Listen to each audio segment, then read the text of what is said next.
Hello! Hi! We are here to talk about stateful versus stateless architectures. Indeed. Yes. So we did a whole session earlier on high availability. We did, and we mentioned stateful and stateless sessions. We did, and now we're going to deep dive into it. So let's do it. What are they? Yeah. So you in the other video, the high availability video, talked about stateful architecture where we basically have a user. Mm-hmm. I don't think anyone can see this picture right now. Yes, I can. Now they can. I'm out of the way. There's a user, a load balancer, some access management systems running, some directories where you have a stateful session that you need to replicate across the access management system in case one of them goes down, right? Or you might need to replicate the directory data across continents. And this is kind of the stateful architecture that we kind of outlined when we were talking about high availability and session failover. So before we get there, yes? One point that I just want to add on that is that the real challenge we've got to try and deal with is when we talk about a session. Why do we need one? And the reason that we need one is that there's certain pieces of information that we have to keep track about that user, their login and the information about that. We've got to put that somewhere, right? So if we store it up here on the servers, that's why we had to do that high availability and write it out to CTS and do all of that. To put it into like a very kind of tangible use case, imagine if you're accessing a service and you're working away and enjoying yourself, and all of a sudden your screen resets and all of a sudden it asks you to log in again. Right. That would be quite annoying. Now if that was in the middle of filing your taxes, for or example. In the middle of taking a test, for example, some high stakes scenario where you can't be logged out, that would be a problem. Mm-hmm.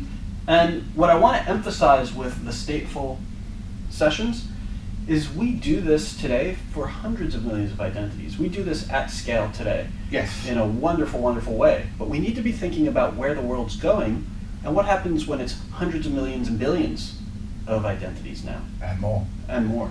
Trillions. Ooh, that's a big number. So that's where we get to stateless. So stateless is kind of interesting because it's not really stateless. Yes. We still have to store that state somewhere, Yep. right? The key point about it is we're not storing it on our server. Right. Right? In this case, we had to store it on the server and write it out to CTS. In the stateless session case, what we do is we give it back to the client. Yes. We give it back to the end user and say, next time you come visit us, bring this with you so that we know who you are. That's right. Right? Why? What's the advantage of doing that? Well, scale is one of them. Scale is one of them. We don't have to store things on the server. The other advantage we get with it is that any server can handle that client. Yes. We aren't tied to a particular server that you've got to go back to. Imagine that you were going to pay your telephone bill and you always had to go back to the same person behind the counter in the same store because they are the ones that handles your phone bill. Well, now you're in a different town and you want to pay your phone bill, you've got to go to the other town and go and meet that same person behind the counter or that specific server. So with failover, what we said is it's okay, any of those servers can find your paperwork and handle your process. In this case, all you have to do is show up with your bill. Yeah. And whoever's behind the counter can deal with your bill. And so that's what we try to do. So in that case, just to kind of overemphasize what you just said, in a stateful scenario, every time some kind of decision is being made by the access management system, it's calling back to these servers. It's going, please tell me, is this okay? Please tell me if this is okay. And if this goes down, that's a problem. In a stateless piece, it gives you something that you hold on to. What you'll often hear referred to as a JWT JOT token. And this token actually maintains all the information you need to make decisions without having to go back here. This little thing that you're holding now can be that that thing that makes the decisions for you. So I'm going to... You're going to tweak what I said and tweak make it a little bit more accurate. And that is, yes, this contains all of the information. The decisions are still made down here. No, we can't let the end user make decisions like, should my bank account be increased? So the decisions are still made down here. But the key point is we don't have to go back to the specific server that has that state. Anyone here, given this information, is able to process so it can that. ask here, it can ask there, it doesn't Correct. matter. If there's another one over here, it can ask that. And to draw the same diagram where I have the pen, You may. to draw the same diagram here, what would happen is the user would ask here, and it would then have to ask the other server because this is where their state was actually stored. Right.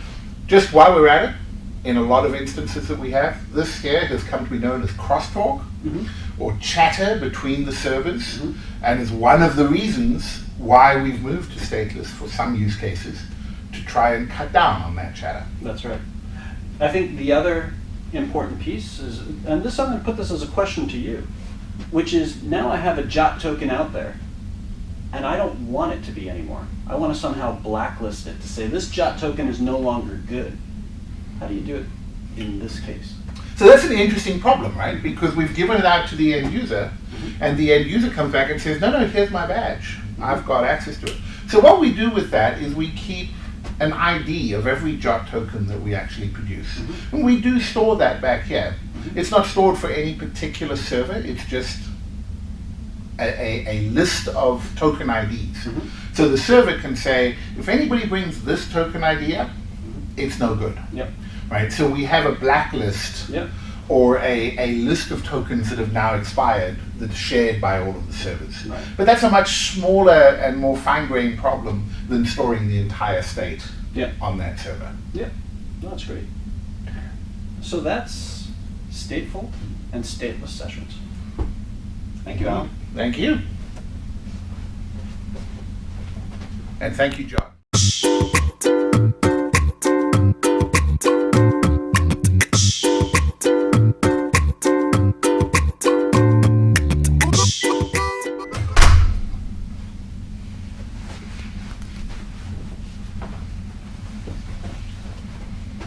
Hello. Hi.